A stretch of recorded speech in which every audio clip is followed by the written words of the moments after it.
kiddos, I am Charles Matthew S. Uy, and today we will learn what is the volume of a cube.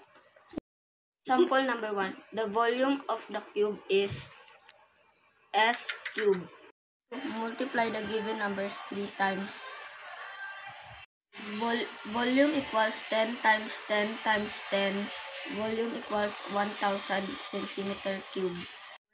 So the given number is 7. We will multiply itself 3 times.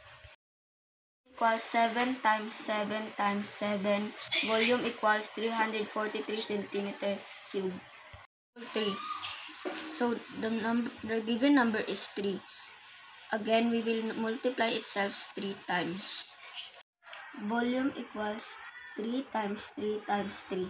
Volume equals 27 centimeter cube.